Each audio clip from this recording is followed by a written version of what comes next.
Hi and good morning, and welcome to According to Courtney. If this is your first time here, welcome. And if you've been here before, welcome back. I am Courtney West. I'm a full spectrum doula, childbirth advocate, and everything birthing. So come here every Saturday morning at 10 a.m. We sip some tea and gain some knowledge on According to Courtney. This week we are talking about one of my favorite topics, which is Black maternal health. This Sunday on September 21st, we are actually having a mini conference at Florida Rama on this subject right here. And I wanted to give you guys a taste of what this would be like by bringing some of our panelists on today to have this conversation. So meet the guests for this week.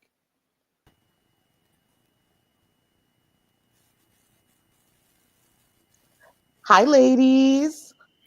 Hello. Beautiful day, Courtney. So good to have you and welcome to According to Courtney. I'm super excited to have you guys in this space and just introduce you guys. So first I want to start with Miss Shamela. Welcome to According to Courtney. And every time I have Thank a you. guest here, I always start off with the same three questions. It's Sure. what's your name and the origin of your name, where you're from and where your people are from, and what do you want to leave in the space for people to remember today? Okay. So my full name is Shamela. I go by Mel. Origin of my name, I hear I have a cousin, a distant cousin by the name of Shamel. My family wasn't very creative about it. So origin. I'm originally from New York, born and raised in Okay. Queens. Yes. And where my people from, we immigrated from the West Indies. So, yeah, my mother's Caucasian, she was raised in England, but she is originally from St. Kitts. So that's where I hail from. Awesome. And what do you want to leave in the space today? I want to leave some insight, a taste of what we'll be putting out on Sunday. Something that people will be like, I want more of it. I want to learn more. I want to, process more, and I want to figure out where to go from here. So. Yeah, I want to introduce and show the beautiful vibe that we have as a collective, and hopefully they'll see more of it on Sunday. Yes, I love that. And then that brings us to Miss Tracy. Hi, Miss Tracy. Hello, hello. So nice to have you back. Wonderful to be here with you both this time. Yes, I'm super to have you both in the space. And for people who may not have gotten the chance to get to know you last time, I asked you the same questions. What is your name and the origin of your name? Where are you from and where are your people from? And then what do you want to leave in the space today? So, my name, Tracy, is the Irish or Celtic version of Therese, Teresa. So, it has a derivative in a lot of different languages. And in the Celtic, it means strong or warrior. So, I'm really all Mm, about that energy. I'm a warrior for the culture and a warrior for the people. I love that. Very true.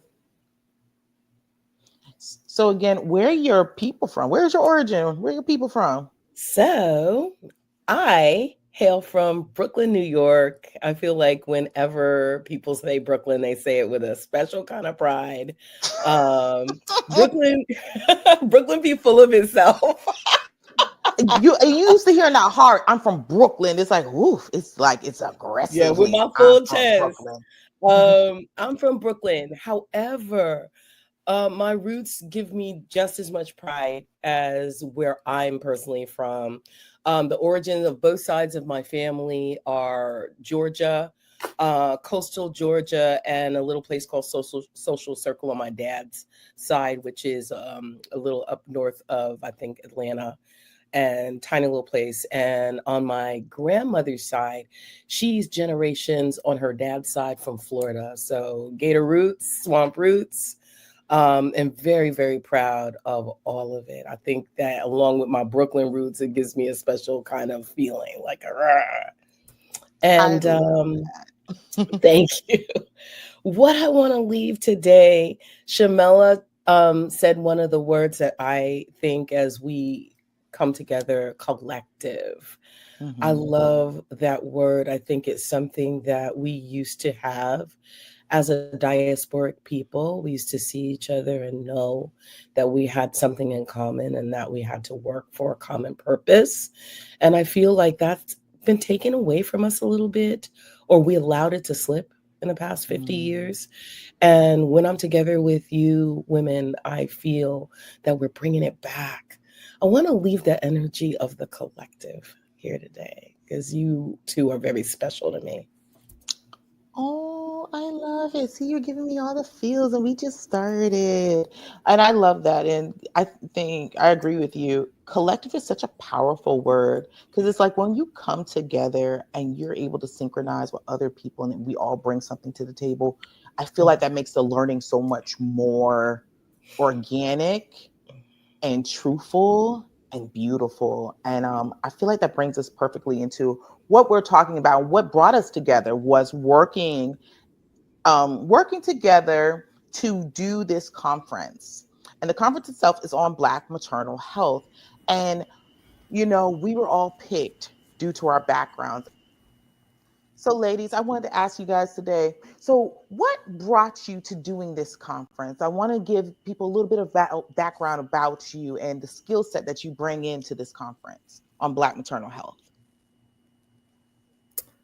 I guess I'll go first. So for me, I'm a maternal mental health therapist, and I moved from DC, and in DC, it's quite a known term what I do. And when I moved to Florida, telling people what I did, especially our community, it was like I didn't know that was out there. What you do? What now? And so and having to go, my elevator pitch has changed to, what realm I cover and, overall. So trying to spread the word about not only, what I do as a maternal mental health specialist, but also, or excuse me, therapist, but also, just the importance of maternal mental health overall, especially since, that the rate for our community is high nationally, but it's even higher in Florida. So I'm trying to bring together our community of birth workers to recognize that we need to start paying attention. So I thought that the mini conference on Sunday was a perfect way for us to get together, to share dialogue, to promote healing, and to share the word about this importance of not only, those going through maternal health now, but those who have traumatic experiences in the past as well. Oh, you're so needed and you're so right. One of the main things with doing birth work, I always see is the trauma afterwards, and people don't know who to go to. Besides, after as a doula, we do our part, but then we're not there anymore. It's like, well, what do I do? Who's going to hold my hand? Who's going to help me process this long term? So, Right. Shamela, you have been so needed in this area, and we are so happy to have you. Thank you. You're welcome. Miss Tracy, tell us a little bit why brought you to this conference. So I'm going to start by saying Shamela brought me to Yes. this conference. Fair enough. I have been blessed enough to be in spaces where Shamela is, and her generosity, her curiosity, and her fire is always incandescent, and really kind of like when she has something, she makes a plate that other people can eat from. And as a very kindred spirit, I love to make a plate that other people can eat from. I just welcome this opportunity to get a chance to do this work and to meet you, Courtney, and to be a part of a community that I had longed to be a part of. I come from an education background. Mm-hmm. So I was a professor, an instructor of pedagogy, which means I teach or taught at the time other teachers how to teach more effectively, more deeply. And when COVID came, I decided to kind of shift because I had taken courses in herbalism to become an herbalist, and I finished my coursework, and I was thinking that I would apply it with my students who were getting master's degrees with me, but I had an unexpected change when my mom passed, and that brought me back to Florida where she's from. And so I saw that there were places that I could be of service, that there was an educational need here. And so I started out by helping to make people see where they could take their health into their own hands and kind of be an advocate for their relationship with their healthcare providers to change in a different way. Not that they were going to excise them, but to like partner with them in a different way because they had knowledge and they could kind of support and supplement. And I was pulled into the birth arena. I kind of say that people choose it or they're chosen. I feel like I was chosen to do this work. I was probably already always marching here and did not know it. And so I am just an avid advocate for women's autonomy, their reproductive autonomy, their ability to partner with their doctors. And as a doula, I saw a way that I could do that. And so I kind of put my foot in the ring 3 years ago. It hasn't stopped since, and all the different parts of my life have come together: the education piece, the herbal piece, and the birth worker support piece to make what you see today, this practice that I do. Oh, I love to hear that. I was approached about doing this conference, and when it was brought to me, it was like they usually do this champagne brunch type of thing on different conferences, and that they wanted to do Black maternal health. And at first I was like, who gonna teach it? Who are you trying to get in these spaces to do this? Because I wanted to be very clear on like understanding who they picked. And so they told me about Shamilla. And I was like, oh, okay, this is exciting. And I know when I was introduced to you, I was like very intrigued. That's like, okay, this is different because the needs and what your specialty is really doesn't exist here. There's people who do it, but that's not their main focus. And so it's very interesting to be like, oh, we've been looking for you. Even friends that I have that are therapists are like, well, what classes should I do or take to do more into this? And then when she's like, well, I'm interested, but I'm bringing Tracy with me. And I'm like, oh, okay. And to hear about your background, I was like, ooh, okay, this is interesting. And then we do have another panelist. Her name is Tracy as well. And she has a different background of being a doula, but coming from the hospital standard and very into statistics and things. So I felt like coming together and let's see how this works. And it was beautiful to have all of us be very comfortable in our spaces and be like, yo, yeah, this is what I do. This is what I do. And I just instantly lit up like, okay. And one of the people were putting this on in the background. She said, so what do you think? I was like, good work, good jobs. I'm impressed and excited to be on panel with people who really know their stuff, because a lot of times you'll see these things for Black maternal health and they don't even have Black people talking on it. And you'd be like, so what are you gonna teach me? Like, let me understand. You gonna tell me about Black maternal health, but you're not Black. You don't work in maternal health, but you're maternal health adjacent. And so I thought this would be interesting to be able to be on a space and on a platform that we could really do this and really dive into it. Which brings me to this question for you ladies. For you all, what does Black maternal health mean? This time I'm gonna start with Tracy this time. What is Black maternal health to you?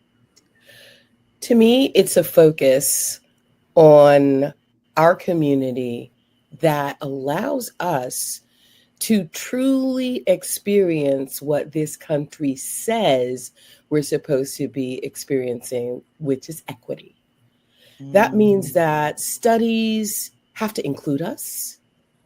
Studies have to be taken seriously about our bodies, and not in what we call in the academy discursive space. That means people get to talk about you and you're not in the room. That means Mm. that Black doctors have to be there. Black nurses have to be there. They have to, in a real empathetic way, want to hear about what is going on with our bodies.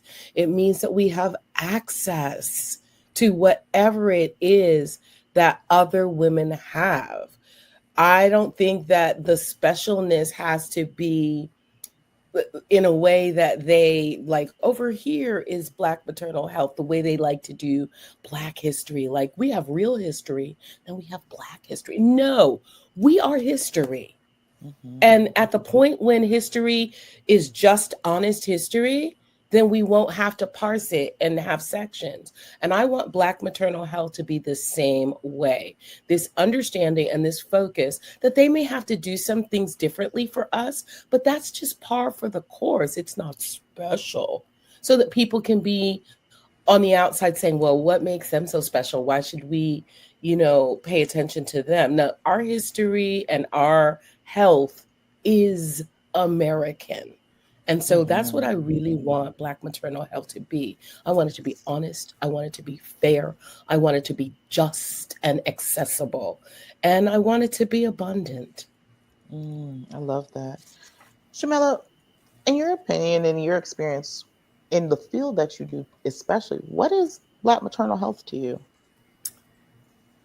Oh man, there's so many different levels of it Mhm. because I think, to put more emphasis into what Tracy was talking about within equity, there's a certain level of added care that we need with regards to the normal day to day that we face, the traumatic experiences, the biases that we face, you know, um, the generational trauma that we have gone through and have, been used to nurture us, in sometimes unhealthy ways, and recognizing that, needing more Black care, more Black birth workers, more Black therapists, so that we don't operate by just we have to build this rapport. We have to let our guard down. Every day we come out having to wear an armor, having to wear, how do I approach this person? If I say it too strongly, they might feel threatened. If I say it too weakly, they might not hear me. If I try to advocate myself, then I'm known as an angry Black woman and all of this stuff. So to have, our face come up, I've literally seen the sigh of relief, the need, it takes away that layer to be able to say, what I'm talking about when I say, or, I've had whole conversations with clients just based off of that, and Mm-hmm. so, or the Mhm. side look, or not having to step out to explain, I've experienced this, and, and that move on what the history behind this bias, implicit or explicit bias is. It's in that that I feel you. And Mhm. so for me, it's more so getting deep into those levels and making sure that we understand that there is, in addition to the maternal side of things, there's other things that other loads that we are carrying that need to be checked as well, so that we can have that peaceful birth, so we can have that, smooth transition into motherhood. Black maternal health to me it's a wonderful, beautiful thing. And it can just flourish if we allow it, if we move into it, if we dig deep, if we do the work. And, I love our women. I love them. And, the progress that I've seen them make as they heal, as they discover, and it passes on to their babies. It's Mm-hmm. such a nurturing environment that we cannot ignore, but we have for so long. So I think that that's what it means for me. Oh, all the feels and I feel you so much Yeah. with the because it's just like I wanted to hum with you because people don't understand outside of our culture that the is from the pit of the throat and through the heart and through the chakras, that it rolls off your tongue and it tells a story.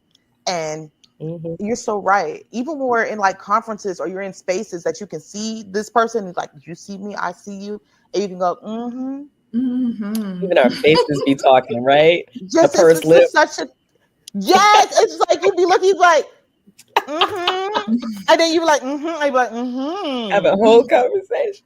and it's so beautiful and so like healing to be able to be in those spaces and be like, oh, you see me, like you really see me, which brings me to this question that we've all experienced while doing this work from people who are outside of our culture, some from in, but mostly from out, about why does Black maternal health matter? And this is a question that in our roles, we have to choose to answer or to not answer. Right.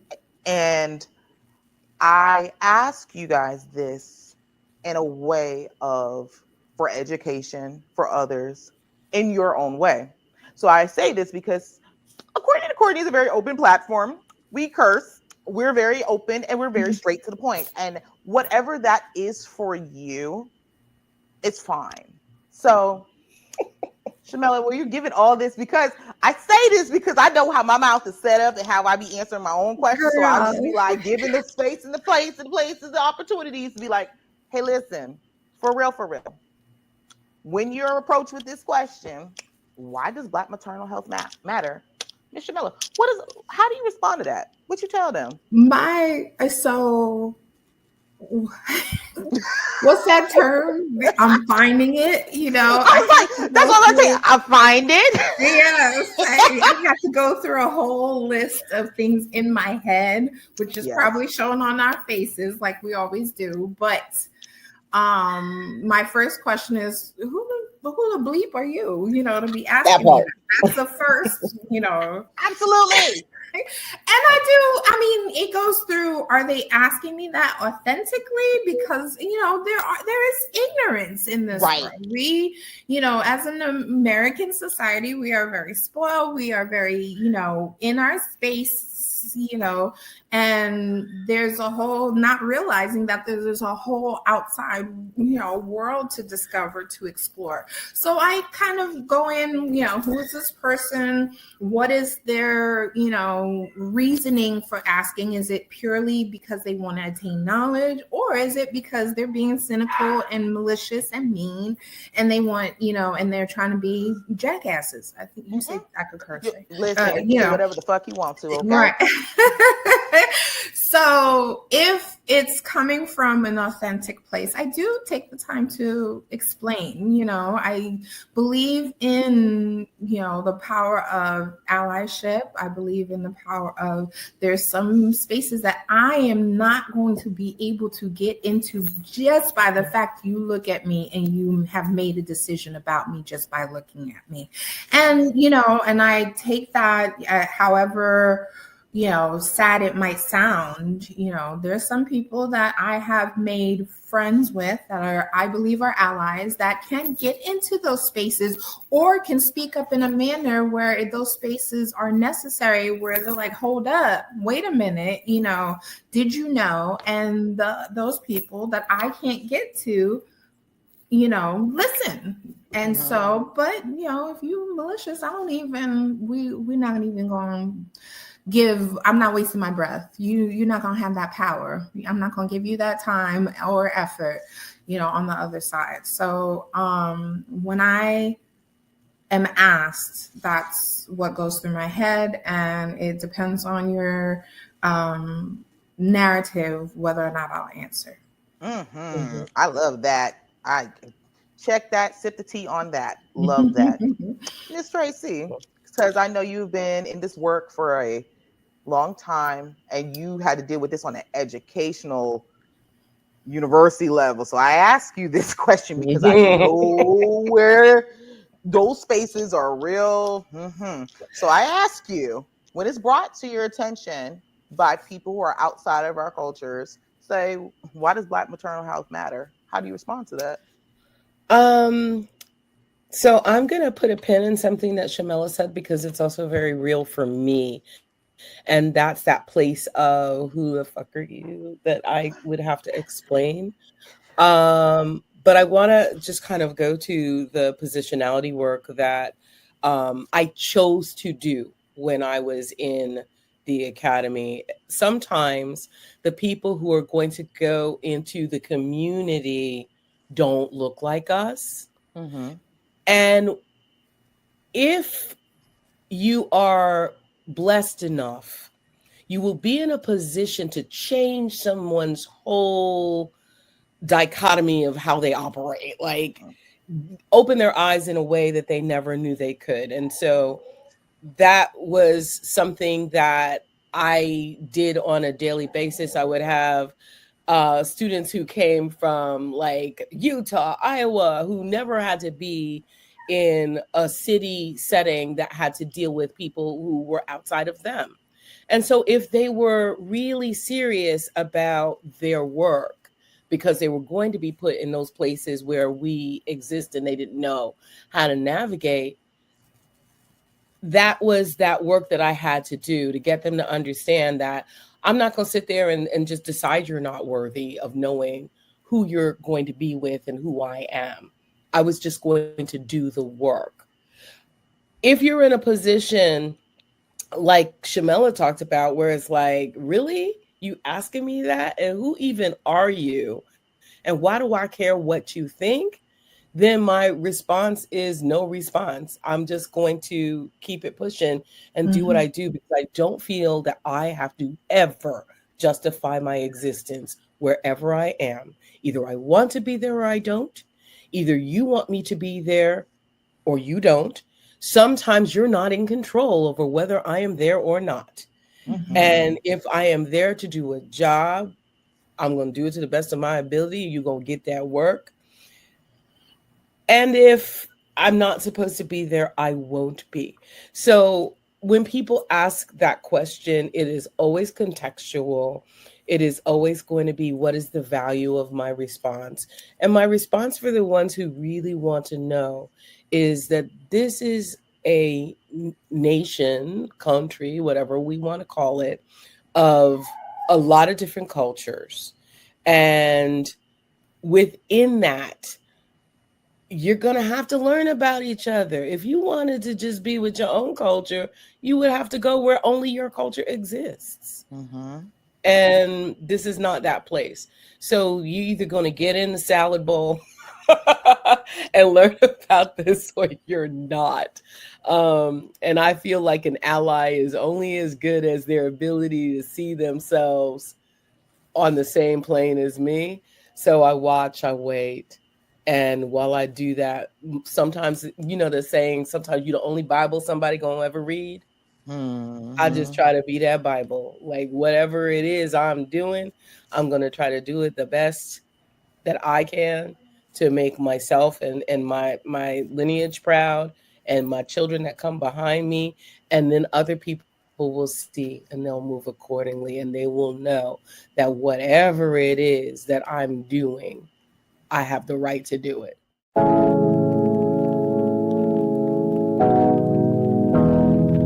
Hands in the air, hands in the air.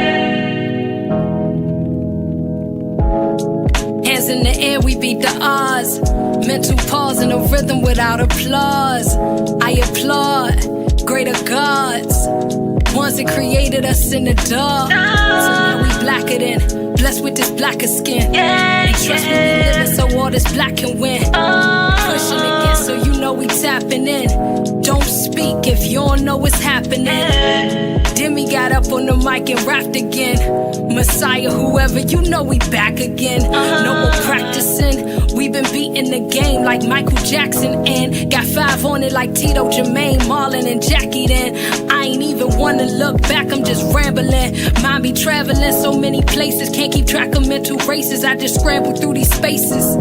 Quarterback maneuver, gridiron pen, ink never think give you something smoother. All these lessons I learned, I could be a tutor. I am legend in front of the shooter. And I can hear the world screaming. Hands in the air, hands in the air. And I can hear the world screaming. Hands in the air, hands in the air. And I can hear the world screaming. Hands in the air, hands in the air.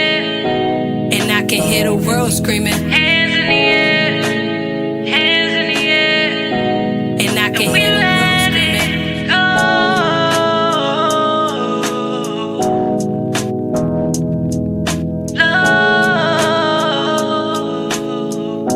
And I can hear the world screaming.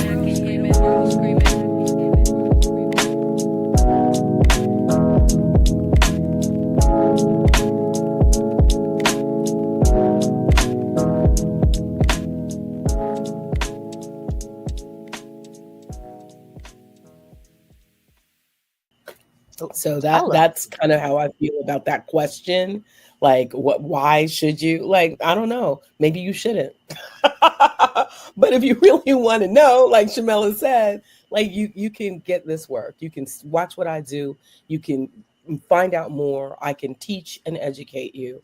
And I'm always amazed at the people who do sincerely want to learn. I love your answers so much, both of you, because they're so real. And I fall kind of in the middle of that. Shamela, I loved your healed answer. Sometimes I wish I could just be like, I'm not going to give you that work. Sometimes it depends. I've been asked that question. If you would have asked me that question 8.5 years ago when I first started, you got a more of a knee-jerk reaction. When they were like, well, why does Black maternal health matter? I'm like, why do you matter?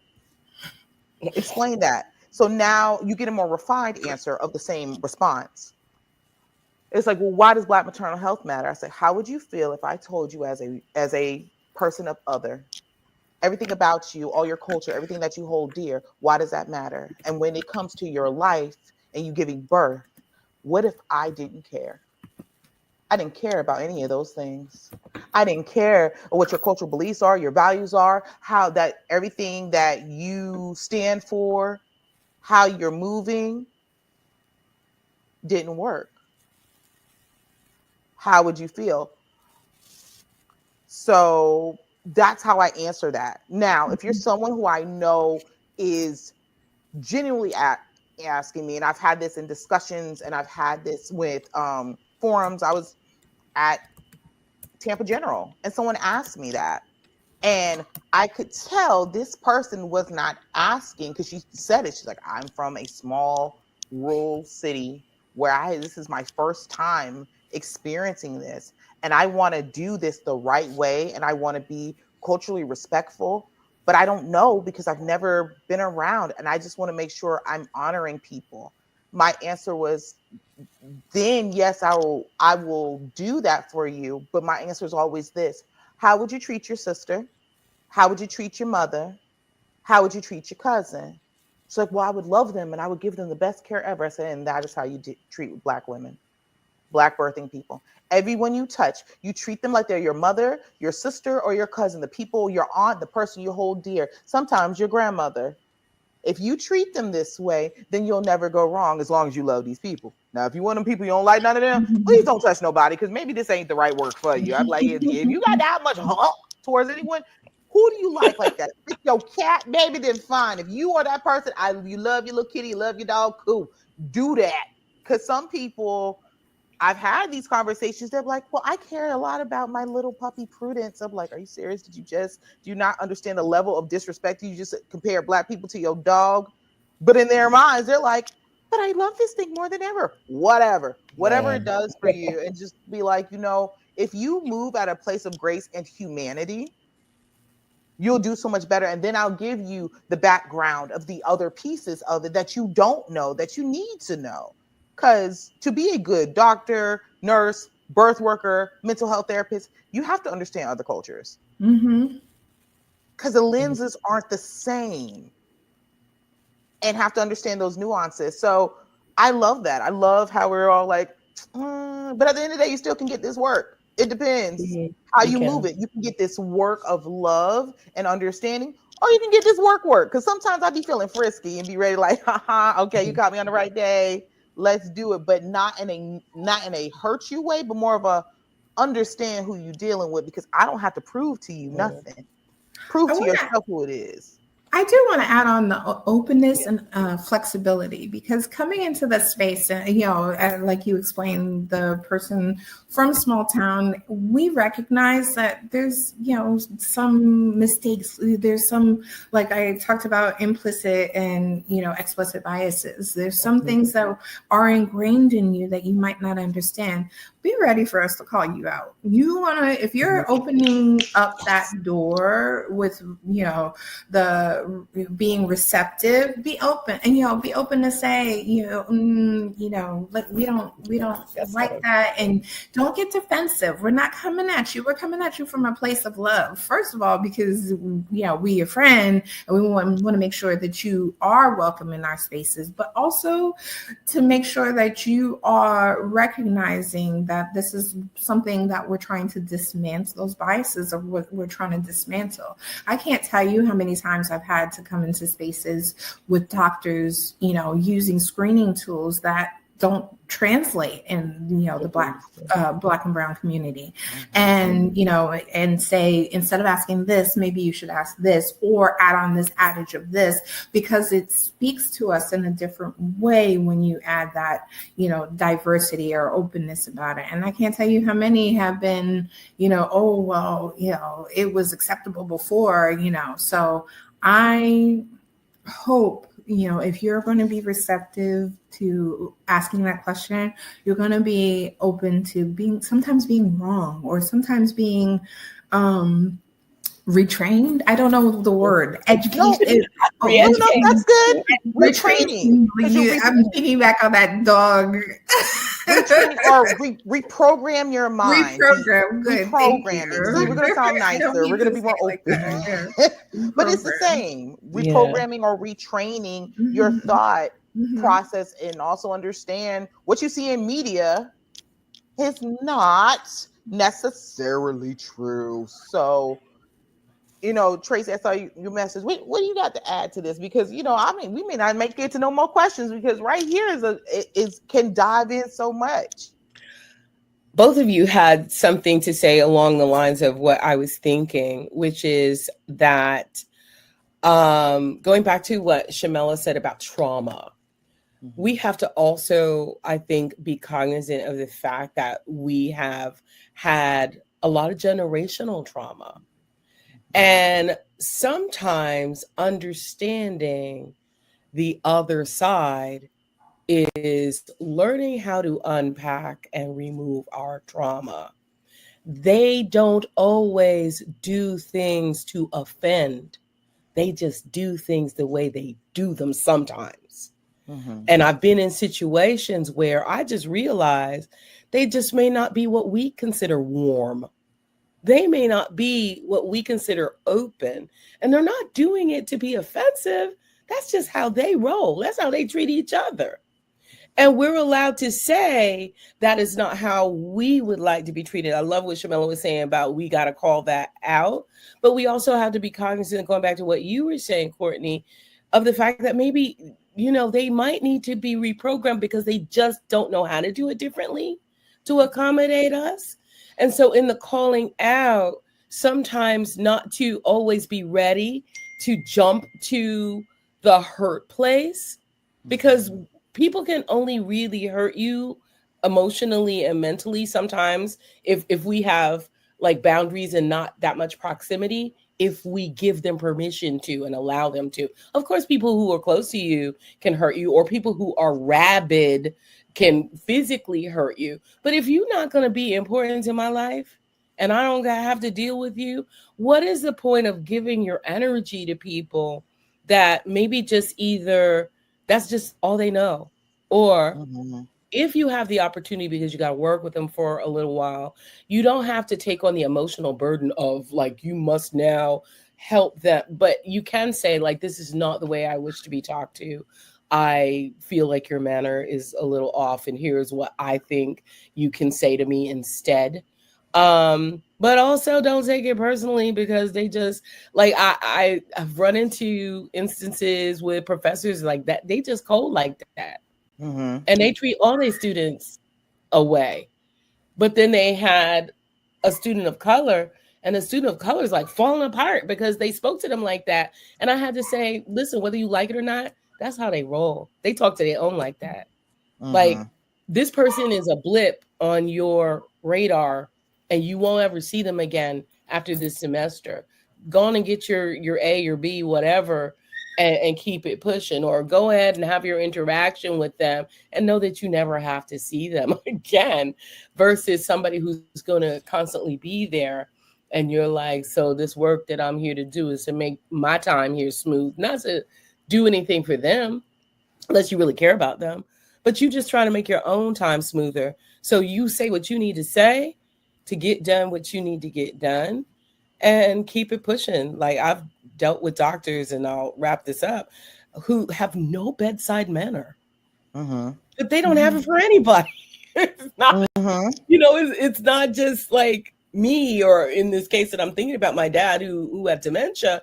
Like, the guy was just like, and I was like, oh, this poor baby, he's probably on the spectrum. He doesn't even realize how he's coming across. So I said, here's the thing. You don't need to talk to him. I told you he can't answer your questions. You are not reading the room. So I'm telling you very clearly, you have to talk to me, and you have to listen to what I say. Then we were fine. And I didn't like, what? Why is he, it just was what it was. And I think that that's the other side of the coin, which is part of our healing journey, is to assess, read the room, have discernment. And what do we need to give them? What do we owe them? And then can you give it or can you not? And just be very clear about like what you're there to do with them. Oh, I love that. I feel like that's the best segue to this last question. And I think it's very simple. What do you want people to get out of this conference? Mm. Like, what do you want people to take away from the information that we are giving? Because we're going to be giving some gems in this place. But at the end of the day, what do you want them to say? What do you want them to take from it? I think, if anything, creating a space of, if you haven't already started the healing journey, to create a space of healing, and recognize a lot of us shut down on that healing space because it's uncomfortable, or, I heard somebody recently say, well, who has time for that? And recognizing that healing journey, and if you go through it, the time and effort that you put into it creates more in time and space, and, on the other side of things, you know what I mean? It's worth it in the end. There's a lot of, we talked about generational trauma, and there's a lot of buildup that we have that we don't recognize is carried through our day-to-day.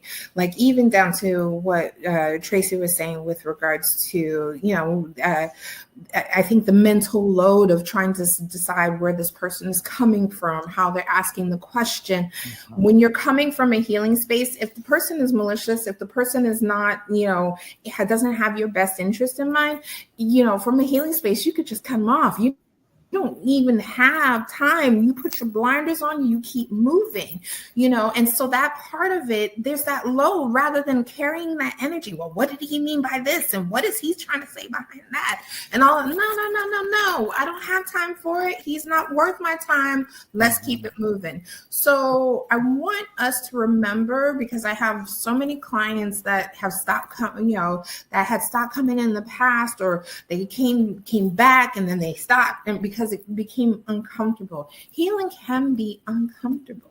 Healing can sometimes be painful, but I want you to know that you're supported in this space, that you have, an environment, a collaboration of people, a collective of people that's here to support you in the ways that you need in order to get to the other side, so that you can not only heal yourselves, learn how to work through the, your issues, your daily life yourself, but also nurture that child, and so that we always want what, better for our babies.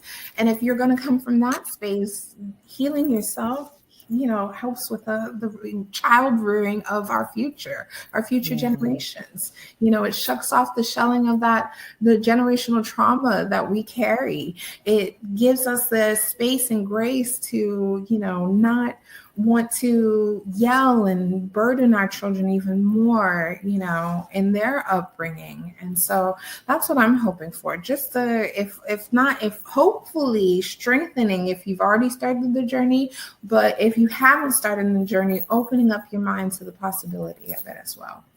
Oh, I love that. Beautiful. That's beautiful. Beautiful, beautiful. Ms. Tracy, I asked you the same question. What do you want people to take away from this conference? 2 things. The first one, I was in a needs assessment that Advent Health was doing early in the year. I think it was February, talking about the needs of our community. And hardly any of us were in the room. And I was floored and upset. I want them to understand that we're in the room and that we should be in the room. That's number one. And as many times as I can be in the room and take y'all with me and others that look like us, I'm going to be in that room. That's number one. So it's important to me to stand in that room where we might be in a little bit of discursive space, like I talked about before, where they want to talk about us, but we're not there. So that's number one. Number two, I deal a lot in ancestral lineage and history. And I want to tell the story of the women who came before us to do this work and to help them understand the shoulders that they are standing on, because Big Pharma definitely took this knowledge of herbs and made what they made with it. I want them to understand that. I want them to hear some of the names of the women who are responsible for that and some of the traditions that they are standing on that they don't know they're standing on, and to understand that we are present before them in an unbroken line of this beautiful work, that they're looking at living history when they look at us. I want those 2 things. I love that. I love that. I want to piggyback off of both of you for what I hope they take away from this is the call of action that I decided to do is like, it's not about saving, it's about seeing. We don't need you to come in and save us. We are not victims. We have gone through generations and generations of things, but which has made us these beautiful, strong. I hate the word strong. I take that back because that means you can take a lot of pain. Yeah, right. It's like not strong, not take that. But this pride and this history, we are history. Our blood is the blood of this land and what makes it great. You have what you have because of us. From people who know about the antebellum period where our bodies were used for the greater good of gynecology. You wouldn't have the things you had if there weren't for us. We are the breath. And so for me, that is what I want people to take away is don't save us. We don't need white saviors. We need you to see us. I need you to see me. See me as a person. I and you are the same. My needs might be a little different, but for the most part, we need the same thing. So if you see me as your person, as your sister, as your friend, as your confidant, you're going to move with purpose with me. That's what I want people to take away. Not, I'm going to come in and I'm going to say to these people, I'm going to be rah, rah, rah, so I can feel good about myself. I don't want that. We've had enough of that, and it hasn't worked. It doesn't work. It doesn't work. Because what you need is us, as you said, in the room, as birth workers, as doctors, as therapists, as friends, as mentors, as educators, as herbalists. Understand where you came from. and bow down to the right one. So therefore you can be really of service, because that's the whole thing, is that we're all supposed to be of service. So be of service to me by seeing me. And that's all I want them to do, is that if you can't see us, maybe you need to do some internal work. Look at yourself, then turn your eyes onto yourself and be like, what is it in me that will not allow me to see these people as the same as me? And then go home and do that work. That's it. If nothing else, you came in and you had the food and you enjoyed the festivities and everything else, and you took nothing away from it, then you had to willfully choose that. Mm-hmm. And be okay with walking away with that, because I know what we bring to the table. If you don't walk away a little bit changed, that was a choice. So that's all that for me. That's what it is. On the flip of that, for people who do look like us, I want them to walk in the room and feel celebrated and seen. Period. They see me. I learned something new, or I felt connected to people who really love me just as much as I need to be loved. And I feel like we done that. We did our job.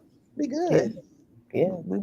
We did the things. So, ladies, I so enjoyed having you guys. You're so welcome to come back and Thank you hang For out. having us.